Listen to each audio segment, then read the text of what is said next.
حضرت موسیٰ علیہ السلام کا نکاح اور پیغمبری۔ مدین کے قریب پہنچے تو دیکھا کنویں کے پاس بہت سے لوگ جمع ہیں جو اپنے اپنے جانوروں کو پانی پلا رہے ہیں، مگر دو لڑکیاں اپنے جانوروں کو لیے ایک طرف کھڑی ہیں۔ حضرت موسیٰ علیہ السلام نے ان سے پوچھا، تم کیوں کھڑی ہو؟ انہوں نے کہا، ہمارا باپ بوڑھا ہے، ہم اس انتظار میں کھڑے ہیں کہ یہ لوگ اپنے جانوروں کو پانی پلا لیں تو بچا ہوا پانی ہم اپنے جانوروں کو دیں۔ یہ سنا تو انہوں نے پانی کھینچا اور ان کے جانوروں کو پلا دیا اور ایک درخت کے نیچے جا کر بیٹھ گئے، کیونکہ شہر میں کسی سے جان پہچان نہ تھی۔ ان دونوں لڑکیوں نے گھر جا کر اپنے والد سے تمام قصہ بیان کیا اور ان کے فرمانے پر اپنے گھر لے گئے۔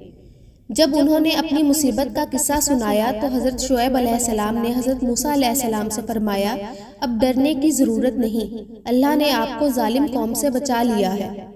حضرت شعیب علیہ السلام نے ان سے کہا کہ تم 8 سال تک میرے پاس کام کرو اور 2 سال اور ٹھہر جاؤ تو تمہیں اختیار ہے، مگر میں اس کا حق نہیں رکھوں گا۔ 8 سال گزر جانے پر تمہیں اپنے پاس رہنے پر مجبور نہ کروں گا۔ میں اپنی طرف سے یہ وعدہ کرتا ہوں کہ میں اپنی ایک لڑکی کا نکاح تم سے کر دوں گا۔ حضرت موسیٰ علیہ السلام نے کہا کہ مجھے منظور ہے، 8-10 سال اس میں سے جو مدت چاہوں پورا کروں، مجھ پر زور زیادتی نہ ہونی چاہیے، اور اللہ تعالیٰ ان باتوں پر گواہ ہے۔ چنانچہ وہ برابر کام کرتے رہے، اور جب مدت پوری ہو گئی تو حضرت شعیب علیہ السلام نے اپنی لڑکی کا نکاح ان سے کر دیا۔ جب نکاح ہو گیا تو دونوں میاں بیوی وہاں سے روانہ ہو گئے، اور راستے میں ایک جگہ پہاڑی کی طرف انہوں نے آگ دیکھی۔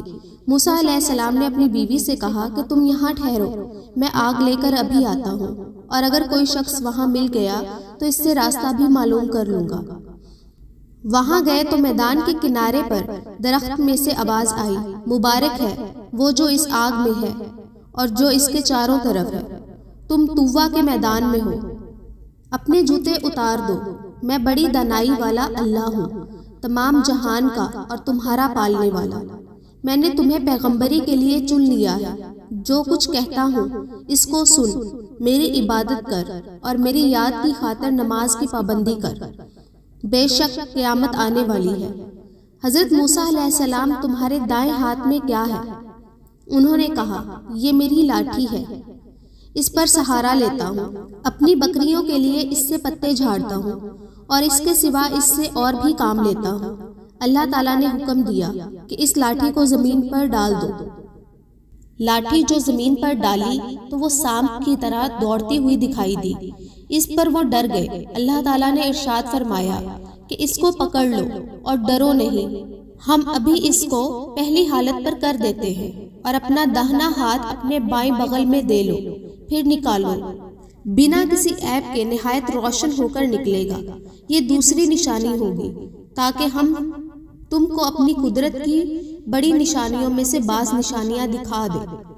ان دونوں نشانیوں کے ساتھ ساتھ اللہ تعالیٰ نے حضرت موسیٰ علیہ السلام کو فرعون کے پاس بھیجا اور فرمایا، اس ملک میں فرعون نے فساد پھیلا رکھا ہے اور سرکشی پر کمر بندھا ہے۔ آپ نے فرمایا کہ مجھے ڈر ہے وہ مجھے جھٹلائے گا، میں نے اس کے ایک آدمی کو مار دیا تھا، اب وہ مجھے مارنے کی کوشش کرے گا۔ میری زبان کھول کے لوگ میری زبان سمجھ لیں، اور میرے بھائی ہارون علیہ السلام کو بھی میرے ساتھ کر دے کہ مجھے قوت ملے۔ حضرت موسیٰ علیہ السلام کی دعا قبول ہو گئی، اور دونوں بھائیوں نے مصر میں جا کر فرعون سے کہا کہ اللہ تعالیٰ نے ہمیں تیرے پاس بھیجا ہے کہ تو بنی اسرائیل کو نہ ستا اور انہیں ہمارے ساتھ روانہ کر دے۔ ہمارے پاس تیرے رب کی طرف سے نشانیاں ہیں، اور یہ بھی یقین کر لے کہ سلامتی اس شخص کے لیے ہے جو سیدھی راہ پر ہے، اور جو شخص جھٹلائے گا اور سرکشی کرے گا اس پر اللہ کا عذاب آئے گا۔ فرعون کے پاس اللہ کا پیغام پہنچا دیا گیا، مگر اسے اپنی حکومت، فوج اور خزانوں پر گھمنڈ تھا، اس لیے وہ برابر ان سے بحث کرتا رہا، اور جب ہر بات کا اس کو ٹھیک ٹھیک جواب ملتا رہا تو اس نے موسیٰ علیہ السلام سے کہا، تم بچے تھے تو ہمارے گھر میں آئے، ہم نے تمہیں سالہ سال تک اچھی طرح پالا۔ حضرت موسیٰ علیہ السلام نے جواب دیا، تو احسان جتلا رہا ہے پرورش کا، وہ یہ نعمت ہے جس کا تو مجھ پر احسان رکھتا ہے کہ تو نے بنی اسرائیل کو سخت ذلت میں ڈال رکھا تھا، اور جب تم نے میرے قتل کا ارادہ کیا تو میں مدین چلا گیا، مگر اللہ نے مجھے دانائی دی اور اب رسول بنا کر تیری طرف بھیجا۔ فرعون نے کہا کہ تم نے وہ حرکت یعنی قبطی کو قتل کیا تھا اور تم بڑے ناس پاس ہو۔ حضرت موسیٰ علیہ السلام نے جواب دیا کہ واقعی میں اس وقت وہ حرکت کر بیٹھا تھا اور مجھ سے غلطی ہو گئی تھی۔ فرعون کر لاجواب ہو گیا اور بات بدل کر پوچھنے لگا، تمہارا رب کون ہے؟ آپ نے فرمایا، جس نے آسمان اور زمین کو پیدا کیا، جو نہ صرف تمہارا بلکہ تمہارے باپ دادا کا پالنے والا ہے۔ فرعون نے درباریوں سے کہا، یہ تو کوئی دیوانہ ہے جو بہکی بہکی باتیں کر رہا ہے۔